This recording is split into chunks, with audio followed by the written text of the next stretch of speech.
In continuation of our lesson, we'll now discuss interpolation. The most common method used to estimate intermediate values between precise data points is polynomial interpolation. The general formula for an nth order polynomial is the function of x is equal to a sub 0 plus a sub 1x plus a sub 2x squared plus so on and so forth until to the nth value of a sub n x raised to n, as the equation 18.1 shows. For n plus 1 data points, there is one and only one polynomial of n order that passes through all the points. For example, there is only one straight line that is the first order polynomial as shown in figure 18.1a, and similarly one parabola or quadratic that connects three sets of points. And as shown in C, there is also the third order or the cubic connecting 4 points. Polynomial interpolation consists of determining the unique nth order polynomial that fits n plus 1 data point. This polynomial then provides a formula to compute intermediate values. Newton's divided difference interpolating polynomials. As stated, there are a variety of alternative forms for expressing an interpolating polynomial. Newton's divided difference interpolating polynomial is among the most popular and useful forms. Before presenting the general equation, we will introduce the first and second order version because of their simple visual interpretation. Linear interpolation. The simplest form of interpolation is to connect two data points with a straight line. This technique called linear interpolation is depicted graphically in the figure 18.2 using similar triangles. So the first order interpolating polynomial of x minus the function of x sub 0 all over the difference of x minus x sub 0 is equals to the function of x sub 1 minus the function of x sub 0 all over x sub 1 minus x sub 0, which can be rearranged to yield the first order interpolating polynomial equals to the function of x sub 0 plus the function of x sub 1 minus the function of x sub 0 all over the difference of x sub 1 minus x sub 0 multiplied by the difference of x minus x sub 0, which is a linear interpolation formula. So this particular notation designates that this is a first order interpolating polynomial. Notice that besides representing the slope of the line connecting the point, the term function of x sub 1 minus the function of x sub 0 all over x sub 1 minus x sub 0 is a finite divided difference approximation of the first derivative. In general, the smaller the interval between data points, the better the approximation. This is due to the fact that as the interval decreases, a continuous function will be better approximated by a straight line. So this characteristic is demonstrated in the following example. So example 18.1, linear interpolation. Problem statement, estimate the natural logarithm of 2 using linear interpolation. First, perform the computation by interpolating between the natural logarithm of 1 equals to 0 and natural logarithm of 6 equals to 1.791759. Then, repeat the procedure but use a smaller interval from natural logarithm of 1 to natural logarithm of 4, which will have a value of 1.386294. And note that the true value of natural logarithm of 2 is 0.693142. So, in continuation, for the solution, we use the equation 18.2 as shown and a linear interpolation for natural logarithm of 2 from x sub 0 equals to 1 to x sub 1 equals to 6 to give the first order interpolating polynomial equals to 0 plus 1.791759 minus 0 all over 6 minus 1 multiplied by 2 minus 1, which will have a value of 0.35833519, which represents an error of epsilon sub t equals to 48.3%. Using the smaller interval from x sub 0 equals to 1 to x sub 1 equals to 4, it will yield that the first order interpolating polynomial will be equal to 0 plus 1.386294 minus 0 all over 4 minus 1 multiplied by 2 minus 1, which will have a value of 0.4620981. Thus, using the shorter interval reduces the percent relative error of epsilon sub t equals to 33.3%. Both interpolations are shown in figure 18.3 along with the true function. So, figure 18.3. So, two linear interpolation to estimate natural logarithm of 2. So, note how the smaller interval provides a better estimate. So, this is the linear estimate and these are the two interpolating polynomials. The first order and this is the first interval 1 and 6 and this is for 1 and 4. So, the smaller the interval shows that the linear estimate will be nearing the true value. So, let's try using Excel. Okay, in continuation, so we're now going to use Excel applying linear interpolation. So, from the given problem statement, we need to perform interpolation between natural logarithm of 2 to 0 and natural logarithm of 6. So, therefore, the value of x of 0 is equals to 1 and the value of x of 1 is equals to 6. So, now we're going to calculate for the natural logarithm of 1 in order to validate that natural logarithm of 1 is 0 and also natural logarithm of 6 is also equal to 1.791759. So, it will be equal sign natural logarithm ln and the number which is 1. Same with natural logarithm of 6. So, we already validated that the natural logarithm of 1 and natural logarithm of 6 is 0 and 1.791759 respectively. And we all know that the true value of natural logarithm of 0 will be ln 2, which will have a value of 0.6931472, or in a longer version, so these are the value of the natural logarithm of 2 and natural logarithm of 6. And after determining the value for the natural logarithm of 1, 6, and 2, so we're now going to find the value of the first order interpolating polynomial. And it will be based on this particular formula. It will be the function of x of 0. And this will be for the function of x of 1. So, we already have the value of function of x of 0, function of x of 1, function of x of 0 again. And we already have the value of x of 1 and x of 0. And what is x here? X here is 2 because we're going to find here the value of the first order interpolating polynomial based on the value of x equals to 2. So, we already have all the values that we need. We're now going to find the value of the first order interpolating polynomial. That will be the function of x of 0 plus the quotient of the difference of the function of x of 1 minus the function of x of 0 divided by x of 1 minus the x of 0 multiplied by the difference of x minus x of 0. So, now we already find the value of the first order interpolating polynomial, which will have a value of 0.358351894. So, let's try to plot out the point of representation of our ln2. So, let's say we have the value of x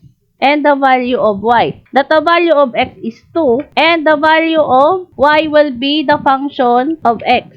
This will be the value of our function of x. So, plotting it out, just select the data, insert, and then scatter. So, edit out. So, we're going to edit the selected data. So, let's edit that this will be for the true value of ln2. So, for the series of x, and for the series of y, click OK. So, we will now able to plot the value of the true value of ln2. So, we're now going to plot the first order that we have calculated. So, this is for the true value. So, now we're going to find the first order. So, same process. For the value of x, we're now going to have here also the value of 2. And for the value of y, so we're going to have here the value of the first order interpolating polynomial. And plotting this out, so we're going to select the chart design, and then select data and add a table. So we're going to have here first order ln2. So select for the value of x, which is 2. And then for the value of y, the first order interpolating polynomial value. And then click OK. So you will see here that upon selecting, you will be able to see with what is the selected data based on the data points. So from these data points, you will notice that the value of our first order interpolating from the given interval has a great gap. So we're now going to try to have here the value for our next part, wherein we're going to use the smaller interval. So natural logarithm of 1 and natural logarithm of 4. So same process, we're now going to have here, instead of 1 and 6, we're going to have 1 and 4. So you will notice it directly changes the value of the first order interpolating polynomial. Why? Because in finding the value of ln1 and ln4, we already selected the value of x sub 0 and x sub 1. Same with finding the true value of ln2. What we're just going to need here will be the value of x as 2. So for the first order interpolating polynomial, we're now going to find the value. So same formula will be used. So we're now going to have here the function of x sub 0, which is ln1, 0, plus the quotient of function of x sub 1 minus x function of x sub 0 all over the difference of x sub 1 and x sub 0 multiplied by the difference of x minus x sub 0. And we already have the value of 0.462. Let's plot the other data point. So we're going to have here also the first order polynomial. So the selected x value will also be 2. And for the value of function of x, it will be the first order interpolating polynomial using the smaller interval. And it will have a value of 0.462. Select the chart design, select data, add, and then we're going to have here first order. So you can have your own series name. So as long as you understand what it stands for. So small ln2. And select the value of x. Series of y, it will be the new value of the first order interpolating polynomial based on a smaller interval. And you will see here that this particular data is near the true value. So let's plot out the series of ln representation. So let's have here the value of x and the series of ln x. So let's start from the x sub 0 of 1 until 6x sub 1. So we have here 1. Let's say we have an interval of 1. So until 6. So we're now going to have the y value. So we will have here ln 1 and then apply to all the given data. So we will have this series of ln values. So we're now going to represent them in this particular chart in order to show the natural logarithm of 1 to 6 in this particular chart. So select the chart design, select data. So we're now going to add, so the ln series, so the value of x, so the value of y, and okay. So you will see here, class, this is the representation of all the value of ln from 1 to 6. So we're going to plot out. So, double-click the chart and it will show you the format chart. Select the dot. So, you will see it has no line. So, let's put a solid line and let's select the same color of line. So, in chart design, so change chart type. So, let's represent them in a smooth one. So, you will see here that this is the representation of all the natural logarithms from 1 to 6. This particular curve. And in order to represent the linear interpolation, so linear, so it means that this connects 2 points. So let's connect the value of natural logarithm of 1 to the series of first order interpolating polynomial values. So in order for us to easily select the data, so let's add another row and let's just select the value for our x sub 0 as 1 and also its represented function, ln1. Same with our x sub 0 and also the representation of ln1. And select the data point and adjust the selected values. It already shows you the linear interpolation line. Same with the other estimate. So you will notice here that this particular natural logarithm series or representation, if we're going to find the value of the true value of natural logarithm of 2, which is represented by this dot, you will see here that if the interval you use is smaller, we will have here a value of the first order interpolating polynomial much nearer to the true value, unlike using natural logarithm of 1 and natural logarithm of 6. So we're now done using Excel applying linear interpolation. So getting back with our discussion, so you will see here, class, that we already plot this out using Excel in order to represent the true value of ln2 in the representation of all the data series of lnx function.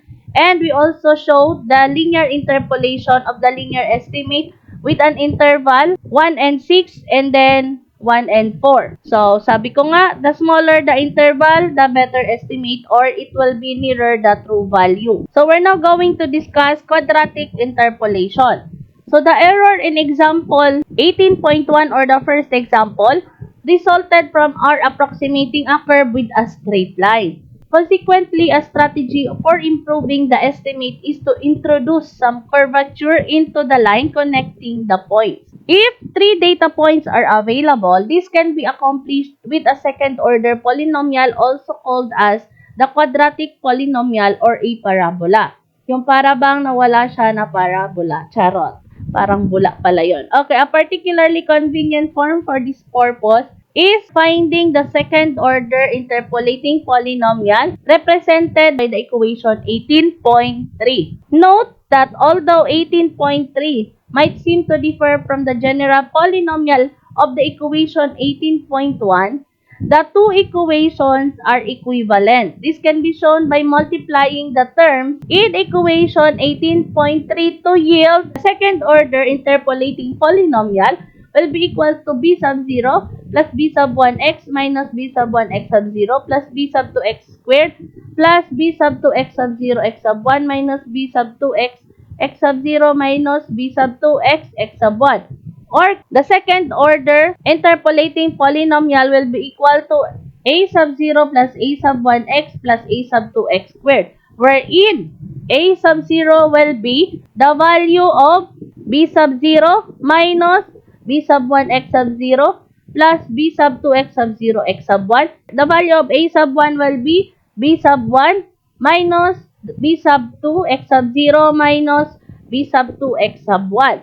And the value of a sub 2 will be b sub 2. So this is the representation of the quadratic interpolation. Thus, equation 18.1 and 18.3 are alternative, equivalent formulations of the unique second-order polynomial joining the 3 points. A simple procedure can be used to determine the values of the coefficient. So, for b sub 0, equation 18.3 with x equals to x sub 0 can be used to calculate b sub 0 equals to the function of x sub 0 as the equation 18.4 represents. Equation 18.4 can be substituted into equation 18.3, which can be evaluated at x equals to x sub 1 for b sub 1 equals to the function of x sub 1 minus the function of x sub 0 all over x sub 1 minus x sub 0, represented by the equation 18.5. So finally, equations 18.4 and 18.5 can be substituted to equation 18.3, which can be evaluated at x equals to x sub 2 and solved. So after some algebraic manipulation, so it will be represented by equation 18.6. So this will be b sub 2 is equals to the difference of the quotient of function of x sub 2 minus function of x sub 1, x sub 2 minus x sub 1, and the function of x sub 1 minus the function of x sub 0, x sub 1 minus x sub 0, all over x sub 2 minus x sub 0. So notice that, as the case with linear interpolation, b sub 1 still represents the slope of the line connecting x sub 0 and x sub 1. So before illustrating how to use equation 18.3, we should examine the form of the coefficient b sub 2.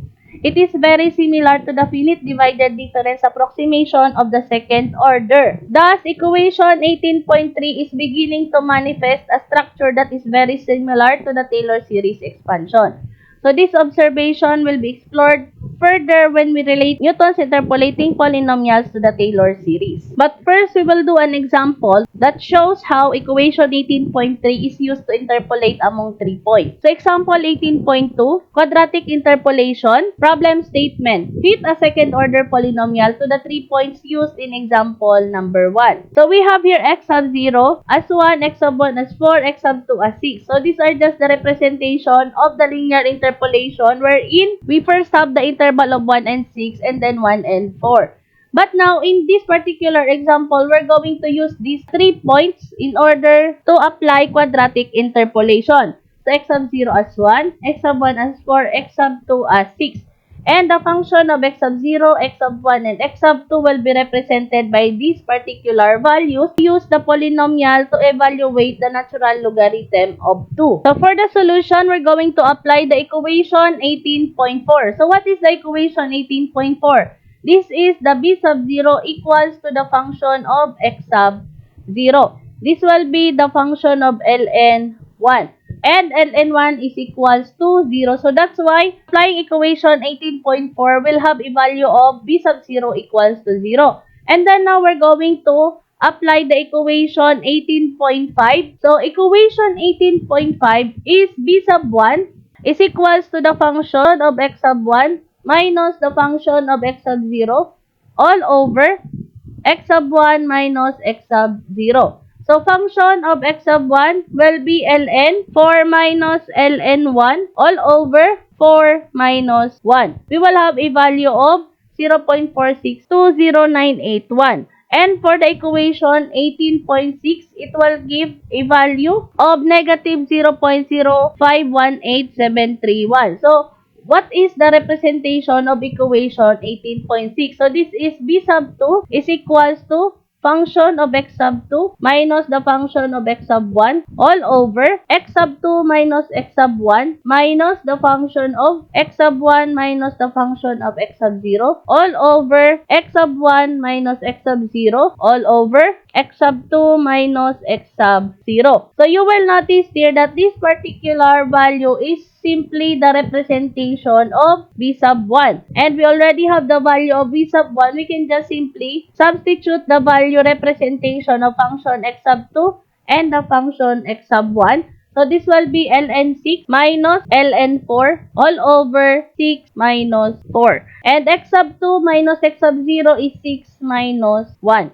And we already have the value of b sub 2. In continuation of solution, substituting these values to equation 18.3 yields the quadratic formula. The second order interpolating polynomial is equals to 0 plus 0.4620981 multiplied by x minus 1 minus 0.0518731 x minus 1, x minus 4. Represented as the second order interpolating polynomial equals to b sub 0 plus b sub 1, x minus x sub 0 plus b sub 2, the value of b sub 2, x minus x sub 0 multiplied by x minus x sub 1. Which can be evaluated at x equals to 2. It will have a value of 0.565844. Which represents a relative error of epsilon sub t equals to 18.4%. Thus, the curvature introduced by the quadratic formula in figure 18.4 improves the interpolation compared with the result obtained using straight lines in example 18.1 and figure 18.3. Figure 18.4. So, the use of quadratic interpolation to estimate ln2. So, the linear interpolation from x equals to 1 to x4 is also included in comparison. So, you will notice that these lines and the representation that for the linear estimate is much farther estimate compared to quadratic estimate, so near now to the true value. This particular dashed line is the representation of the first order interpolating polynomial, and this particular gray line is the representation of the second order interpolating polynomial. And this darkened line with the true value of ln2 is simply the representation of the function ln x, which is the representation of the true value.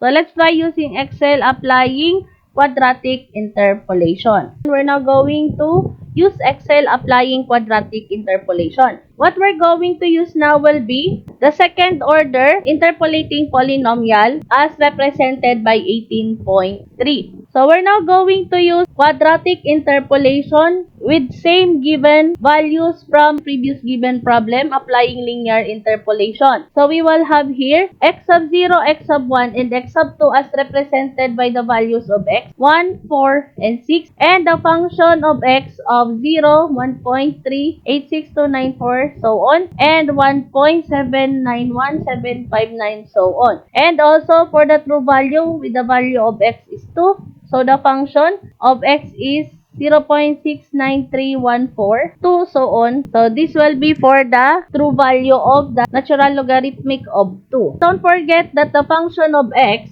are represented by the function of x equals to ln x. So we're now going to find the value of b sub 0. And b sub 0 is the function of x sub 0. So it will be 0. And for the value of b sub 1, it will be the quotient of the difference of the function x sub 1 and function of x sub 0 all over x sub 1 and x sub 0. So this will be function of x sub 1 minus the function of x sub 0 divided by x sub 1 and x sub 0. So this will be the value of b sub 1. For the value of b sub 2, so it will be the function of x sub 2 minus the function of x sub 1 divided by x sub 2 minus x sub 1 minus, so let's add another parenthesis, minus the value of b sub 1 all over x sub 2 and x sub 1. So this will be the represented value of b sub 2. So b sub 0, b sub 1, and b sub 2. And we will now be able to have the representation of second order interpolating polynomial. So from the given data point, so we will have the second order interpolating polynomial equal to the value of b sub 0 plus b sub 1 multiplied by x minus x sub 0 is 1 plus b sub 2, so negative 0.05187311 multiplied by x minus x sub 0, so 1 multiplied by x and x sub 1,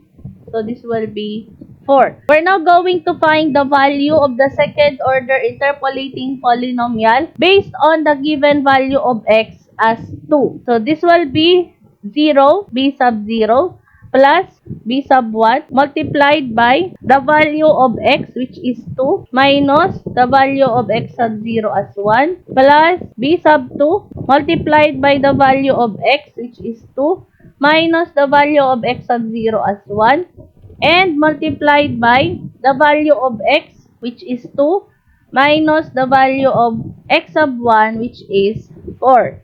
So we all now have the value of the second order interpolating polynomial of 2 as 0.565844347. So let's get back to the represented chart based on applying linear interpolation. So you will see that this is the function of x equals to ln x from the data points of 1 to 6. This is the first order based on the smaller interval, which is 1 and 4, and this is for the bigger interval 1 and 6. So just remember that this is the representation that we're going to compare our second order interpolating polynomial. So let's move the chart here. Applying quadratic interpolation, let's plot this data point. So we will have here the second order interpolating polynomial. So the value of x, so let's start to the value of x sub 0, which is 1, and also the represented function of x. And for the second order interpolating polynomial representation, we're now going to use the value of x as 2 and the value of the second order interpolating polynomial of the function of x. So we will have here 0.5658443.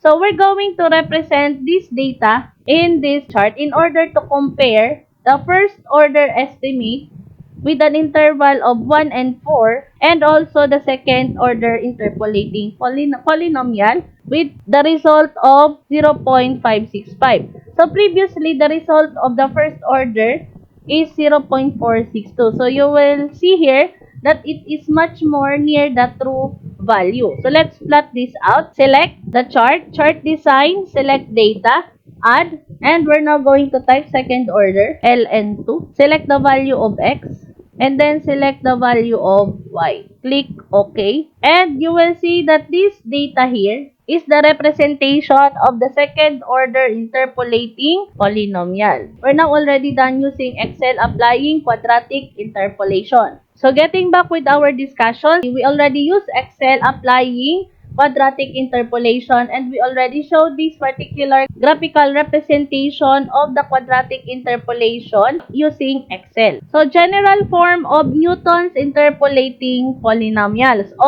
so this is the general form of the nth order interpolating polynomials. The preceding analysis can be generalized to fit an nth order polynomial to n plus 1 data points. The nth order polynomial is the nth order interpolating polynomial will be equal to b sub 0 plus b sub 1, x minus x sub 0 plus so on and so forth until b sub n multiplied by x minus x sub 0 multiplied by x minus x sub 1 until x minus x sub n minus 1.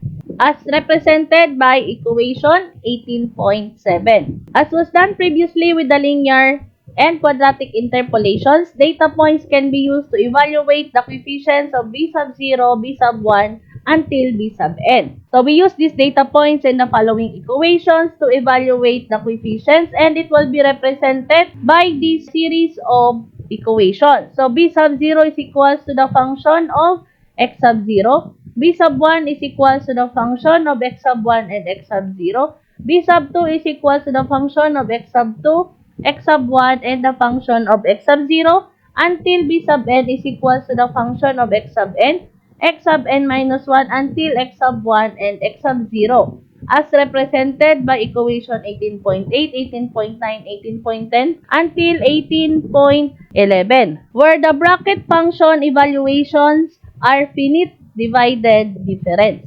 For the b sub 0 is simply the function of x sub 0.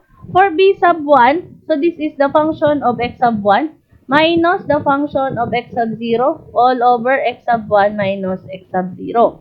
For b sub 2, so this will be the function of x sub 2 minus the function of x sub 1 all over x sub 2 minus x sub 1 minus the function of x sub 1 minus the function of x sub 0 all over x sub 1 minus x sub 0 all over x sub 2 minus x sub 0. And this is just from the represented data of b sub 1. And also, similarly, you will just going to continue until b sub n. So, in order to clearly understand, we're going to have an example. So, for example, the first finite divided difference is represented generally as the function of x sub I, x sub j. And it will be represented as the function of x sub I minus the function of x sub j all over x sub I minus x sub j.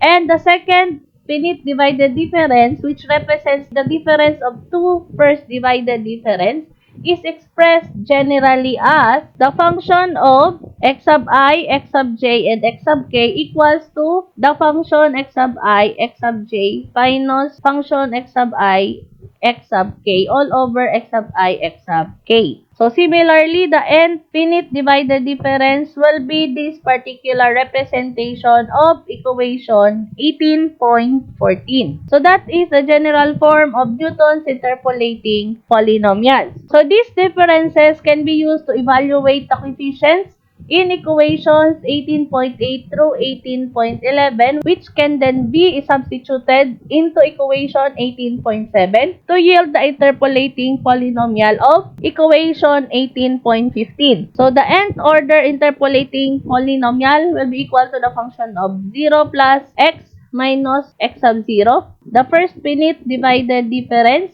plus x minus x sub 0 multiplied by x minus x sub 1, the second finite divided difference, plus so on and so forth, x minus x sub 0 multiplied by x minus x sub 1 until x minus x sub n minus 1 multiplied by the nth finite divided difference as represented by equation 18.15, which is called the Newton's divided difference interpolating polynomial. So, the application that we use applying linear interpolation and quadratic interpolation is part of the the Newton's interpolating polynomial, or more known as Newton's divided difference interpolating polynomial. Also, notice how equations 18.12 to 18.4 are recursive, that is, higher order differences are computed by taking differences of lower order differences as shown in figure 18.5. So, figure 18.5 is the graphical depiction or the tabulation of the recursive nature of the finite divided difference. So, you will see here from the iteration 0, 1, 2, 3, we have the value of x at 0, 1, 2, and 3, and the function 0, 1, 2, and 3. We will have here the first finite divided difference represented as x sub 1, x sub 0, x sub 2, x sub 1, x sub 3, x sub 2, and also the second order finite divided difference x sub 2, x sub 1, x sub 0, x sub 3, x sub 2, x sub 1, until the third finite divided difference x sub 3, x sub 2, x sub 1, and x sub 0. So, this is the graphical depiction of the recursive nature of the finite divided difference. But the shown here in figure 18.5 is only from x sub 0 until x sub 3. So, it will increase until it has an x sub n. So, it will also be represented as the nth finite divided difference. And it just so happened that the nth value of x here is x sub 3. So, it only has until third finite divided difference. So, in order to clearly understand the Newton's interpolating polynomial or the Newton's divided difference interpolating polynomial, we're going to have another example. So, example 18.3. Newton's divided difference interpolating polynomial. Problem statement. In example 18.2, data points at x sub 0 equals to 1, x sub 1 equals to 4, and x sub 2 equals to 6 were used to estimate natural logarithm of 2 with a parabola. Now, adding a fourth point, x sub 3 equals to 5. So, the function of x sub 3 is equals to 1.609438. Estimate the natural logarithm of 2 with a third order Newton's interpolating polynomial. So, for the solution, so the third order polynomial, equation 18.7 with n equals to 3 is the third order interpolating polynomial is equals to b sub 0 plus b sub 1 x minus x sub 0 plus b sub 2 x minus x sub 0 multiplied by x minus x sub 1 plus b sub 3 x minus x sub 0 x minus x sub 1 x minus x sub 2. So, the first divided difference for the problem are as per equation 18.12. So, the first finite divided difference will be equal to 0.462091. So, this is from the formula representation. So, the first finite divided difference is equals to the function of x sub 1 minus the function of x sub 0 all over x sub 1 minus x sub 0. This will have a value of 0.462091. And for the second, first finite divided difference for the value of x sub 2 and x sub 1. So, this will be the function of x sub 2 minus the function of x sub 1 all over x sub 2 and x sub 1. And last, for the first finite divided difference for x sub 3 and x sub 2. So, this will be function of x sub 3 minus the function of x sub 2 all over x sub 3 and x sub 2. So, this is the representation of the first divided difference using equation 18.12. In continuation of the solution, so the second divided difference, so using equation 18.13, so for the second finite divided difference for x sub 2, x sub 1, and x sub 0, so these values here are from the equation, the second order finite equals to first finite divided difference of x sub 2 and x sub 1 minus the first finite divided difference of x sub 1 and x sub 0 divided by the x sub 2 and x sub 0. So, this is the representation. And for the second finite divided difference of x sub 3, x sub 2, and x sub 1. So this will be the first finite divided difference of x sub 3 and x sub 2 minus the first finite divided difference of x sub 2 and x sub 1 all over x sub 3 and x sub 1. So this will be the data representation for the second finite divided difference. And for the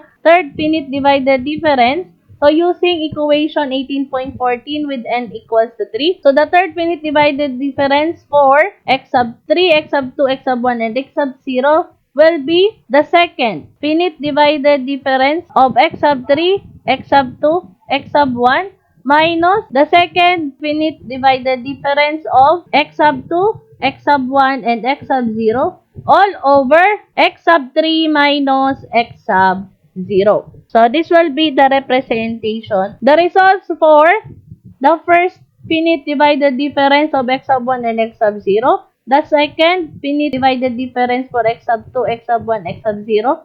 And the third finite divided difference of x sub 3, x sub 2, x sub 1, and x sub 0 represent the coefficients of B1, B2, and B3 respectively of equation 18.17 along with the value of b sub 0 as the function of x sub 0 with a value of 0 based from the given problem. And equation 18.7 is the third order interpolating polynomial will be equal to 0 plus 0.462091 x minus 1 minus 0.05187311 x minus 1 x minus 4 plus 0.00786559 x minus 1 x minus 4 and x minus 6. So you will notice, so this will be b sub 0, b sub 1, b sub 2, and b sub 3. So therefore this representation is for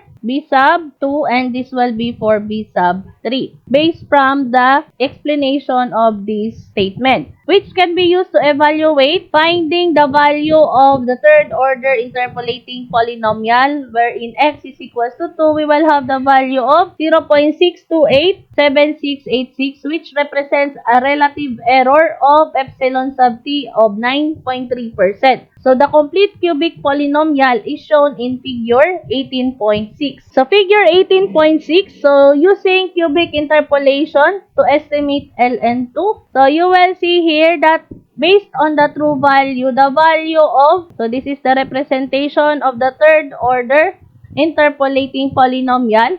So the value of the cubic estimate is much more nearer to the true value function of ln x, ln2. So this is the true value of ln2 and the cubic estimate is almost near to the true value. So let's now try using Excel applying Newton's divided difference interpolating polynomials.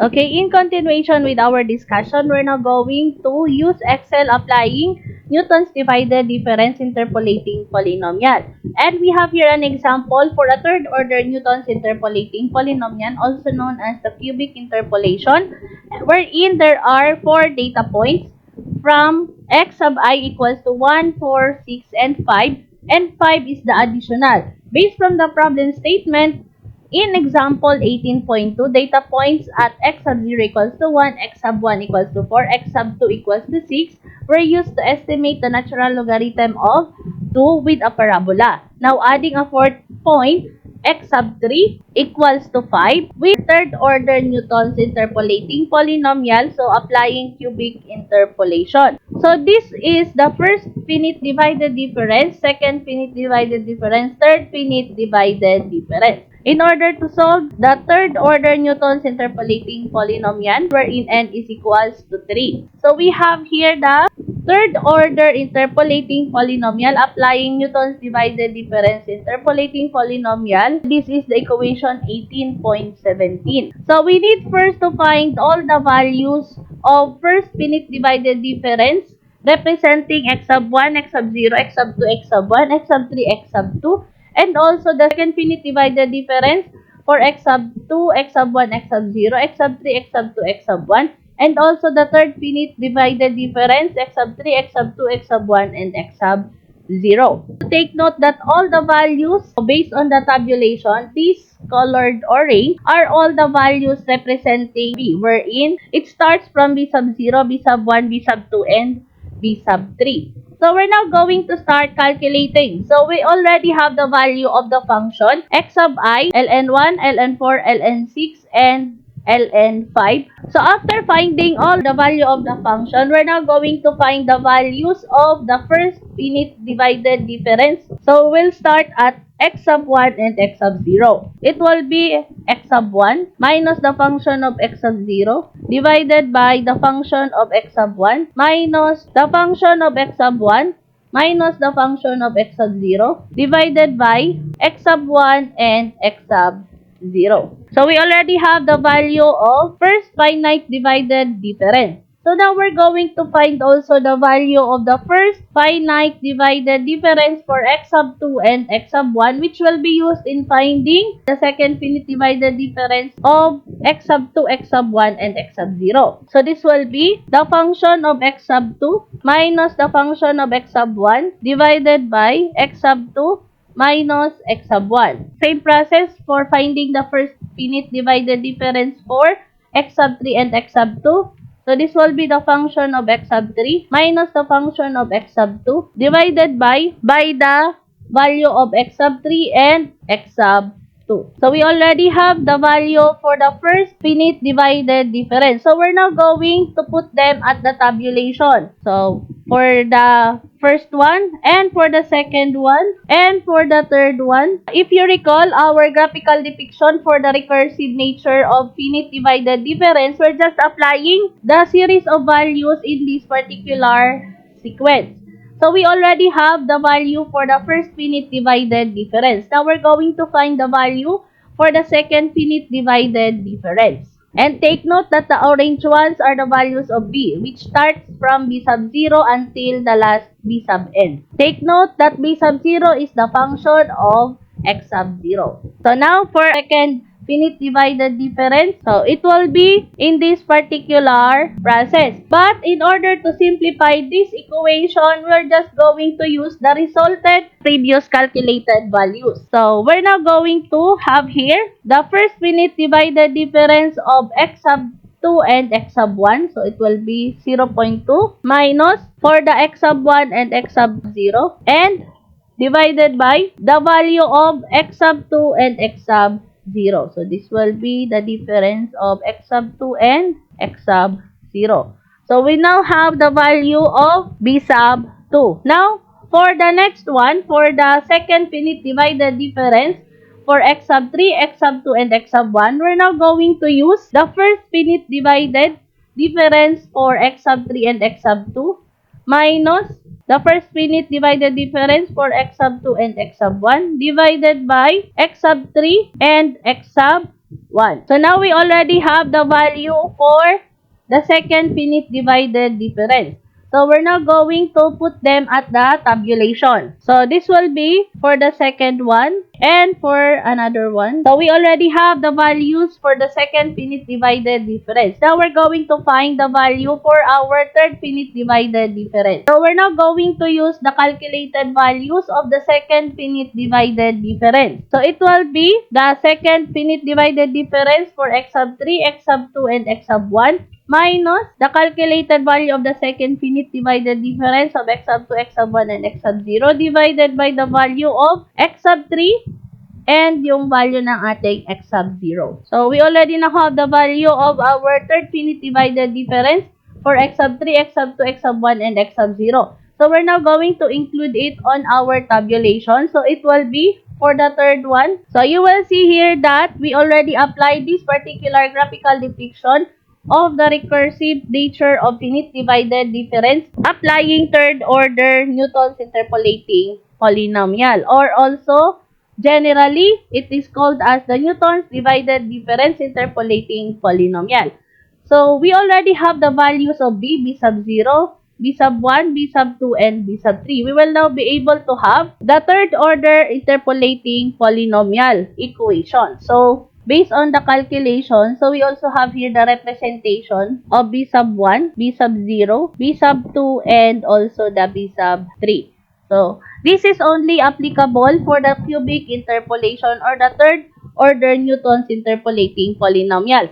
It differs when we add another iteration or the fourth value. So we will have here x sub 4 and also we will have here the function of x sub 4 and we will have here another recurrence. So this will have a representation of data like this and it will have the first finite divided difference for x sub 4 and x sub 3 and also it will have an arrow. So it increases as the data points increases. So x sub 4, x sub 3 and x sub 2 and also it will have an arrow like this. So this will have for the third one x sub 4, x sub 3, x sub 2, x sub 1 and you will add another column for the fourth one. So this will have this particular arrow. It will have the fourth finite divided difference for x sub 4, x sub 3, x sub 2, x sub 1, and x sub 0. So therefore, class, it increases as